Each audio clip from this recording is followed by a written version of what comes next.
Salam, selamat bergabung kembali dalam pelayanan firman Tuhan. Mari kita buka Alkitab kita dari 2 Timotius pasal 1 ayat 8 sampai dengan ayat 13.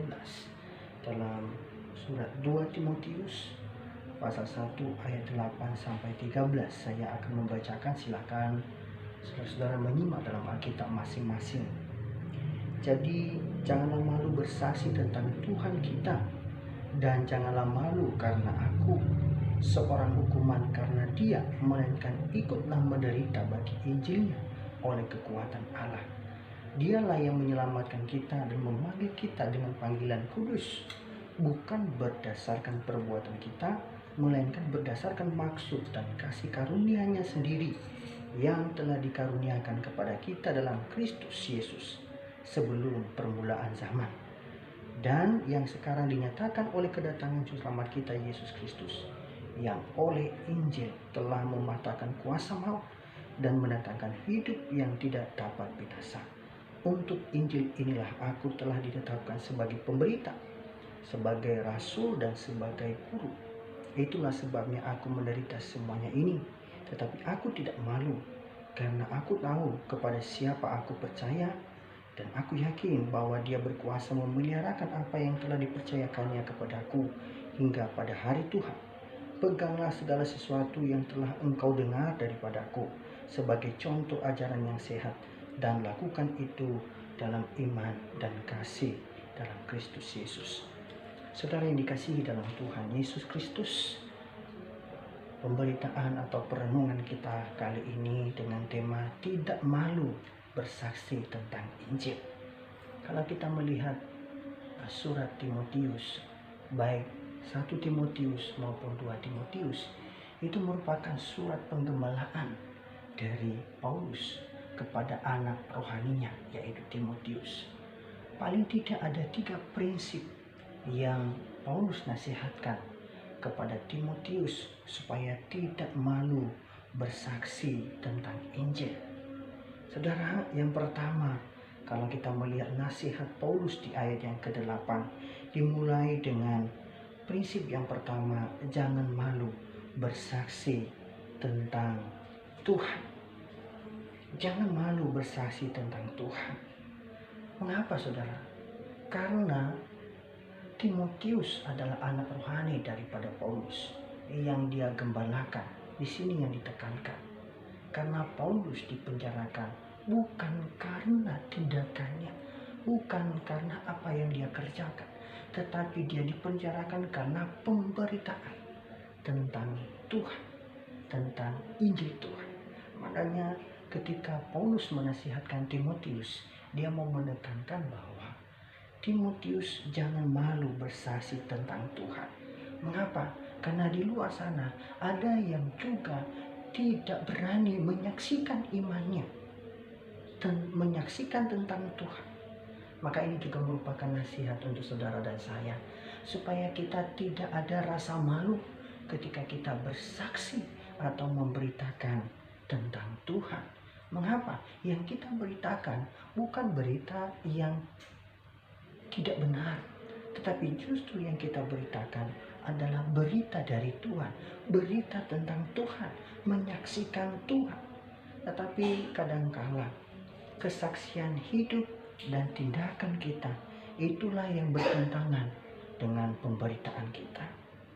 Saudara, prinsip yang kedua tentang tidak malu bersaksi tentang Injil adalah jangan malu karena aku, dalam hal ini Paulus. Jangan malu karena aku, Paulus, yaitu sebagai seorang hukuman karena Dia, yaitu karena Yesus Kristus. Tetapi dikatakan selanjutnya, ikutlah menderita. Ditambahkan lagi, karena bagi Injil oleh kekuatan Allah. Saudara, penekanan tentang jangan malu bersaksi karena aku, sudah tadi sebelumnya saya katakan bahwa tugas dan pelayanan Paulus adalah memberitakan tentang Injil Tuhan.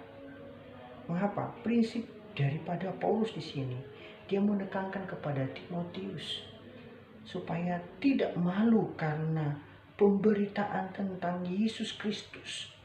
Karena Injil itu adalah kekuatan Allah. Ini juga dalam surat Roma pasal 1 ayat 16 ayat 17. Itu menekankan Injil itu adalah kekuatan Allah, maka tidak perlu malu. Karena Yesus Kristus, karena dia, kesaksian tentang dia yaitu Yesus Kristus. Dalam prinsip ayat 9, dialah yang telah menyelamatkan kita. Itulah merupakan inti pemberitaan. Tidak hanya itu, Paulus memberikan penekanan. Dialah yang memanggil kita dengan panggilan kudus. Adalah panggilan khusus, panggilan yang istimewa. Itu bukan berdasarkan perbuatan. Artinya bukan berdasarkan apa yang kita kerjakan, tetapi berdasarkan maksud dari kasih karunia di dalam Kristus Yesus. Saudara yang dikasih dalam Tuhan Yesus Kristus, inilah yang Paulus mau tekankan, bahwa di dalam Yesus Kristus sebelum permulaan zaman, dia yang telah memanggil kita. Dialah yang telah menetapkan kita tentang bagaimana berdasarkan kasih karunia-Nya. Saudara, berbicara tentang Injil yang adalah kekuatan Allah, kita mempelajari di sini dalam bagian ini, yaitu Injil itu kekuatannya itu telah mematahkan kuasa maut. Di ayat yang ke-10, Injil itu telah mematahkan kuasa maut. Bahkan tidak hanya berhenti di situ, tetapi Injil itu juga telah mendatangkan hidup yang tidak dapat binasa, artinya hidup yang kekal. Maka penekanan nasihat daripada Paulus di sini kepada Timotius supaya tidak malu bersaksi tentang Injil, karena Injil itu sendiri adalah kekuatan Allah. Injil itu adalah mempunyai kuasa mematahkan kuasa maut. Bahkan Injil itu mendatangkan hidup yang tidak dapat binasa. Paulus memberikan contoh bagaimana hidupnya. Dia membicarakan tentang hidupnya, bagaimana perjalanan dalam memberitakan Injil. Dikatakan, untuk Injil inilah saya juga menderita. Dan untuk Injil ini jugalah telah ditetapkan sebagai pemberita, telah ditetapkan sebagai rasul. Bahkan dikatakan telah ditetapkan juga sebagai guru. Itulah sebabnya dia memberikan nasihat bahwa semua yang dia kerjakan ini, karena pelayanannya seperti ini, dia mengalami penderitaan. Tapi dia menekankan di sini, sekalipun demikian, aku tidak malu. Ini kata Paulus. Karena aku tahu.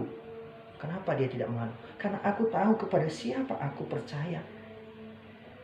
Dia tegaskan lagi di ayat 12. Aku yakin bahwa dia berkuasa memelihara apa yang dipercayakannya. Paulus dipercayakan tentang Injil.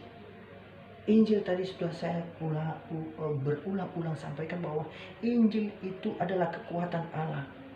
Injil itu berkuasa mematahkan kuasa maut. Bahkan Injil itu menentangkan hidup yang tidak dapat binasa, artinya hidup yang kekal. Dan oleh Injil itu jugalah Paulus mengalami berbagai penderitaan, berbagai penganiayaan, bahkan masuk dalam penjara. Sampai tulisan ini ditulis pun dalam nasihatnya kepada Timotius, jangan malu karena aku dalam penjara. Jangan malu karena aku sebagai bapa rohani. Jangan malu karena Kristus Tuhan. Saudara yang dikasih dalam Tuhan Yesus Kristus, prinsip yang ketiga yang Paulus nasihatkan kepada Timotius adalah peganglah segala sesuatu yang telah engkau dengar. Apa yang didengar oleh Timotius dari Paulus? Yang pertama adalah contoh ajaran yang sehat. Paulus telah mengajarkan dan memberikan teladan, tidak hanya berbicara secara pemahaman tentang pemberitaan, tetapi dia juga memberikan contoh hidupnya menderita bersama dengan Kristus. Ajarannya adalah punya kualitas, yaitu sehat. Selanjutnya, peganglah segala sesuatu yang telah engkau dengar. Dalam hal apa? Lakukanlah itu dalam iman dan kasih dalam Kristus Yesus. Saudara dan saya berjalan dalam melayani Tuhan, dalam menyaksikan Injil Tuhan, Kita harus melakukannya itu karena iman kepada Allah dan karena kasih yang Tuhan nyatakan dalam hidup kita. Demikian nasihat Paulus. Dia juga memberikan karena kasih Allah yang telah nyata dalam hidup Paulus. Demikian juga kasih itu dialami Timotius. Itulah yang harus diteruskan. Iman dan kasihnya di dalam Kristus Yesus. Itulah yang menguatkan, yang membuat kita teguh. Saudara-saudara yang kasih dalam Tuhan Yesus Kristus, hidup di dalam Injil Tuhan, hidup sesuai dengan Injil Tuhan, tidak ada yang merasa perlu untuk dipermalukan atau merasa malu minder. Mengapa? Yang kita beritakan bukan diri kita, tetapi yang kita beritakan adalah berita tentang Tuhan, berita tentang Injil dalam Yesus Kristus. Tentu pemberitaan yang kita kerjakan, kita harus mengikuti prinsip-prinsip ini. Yang pertama tadi, tidak malu bersaksi tentang Tuhan. Tidak malu karena contoh teladan yang diberikan oleh Paulus sebagai bapak rohani. Karena keteladanan Paulus adalah keteladanan dari Kristus. Itulah yang menjadi contoh praktis. Dan dikatakan, peganglah segala sesuatu yang telah engkau dengar. Artinya apa yang disaksikan, apa yang kita pelajari, apa yang kita tahu, yang kita pahami tentang firman Tuhan, itu yang kita pegang. Tentu di dalam iman dan kasih di dalam Tuhan Yesus Kristus. Saya percaya saudara dan saya sedang dalam proses mau menyaksikan Injil Tuhan.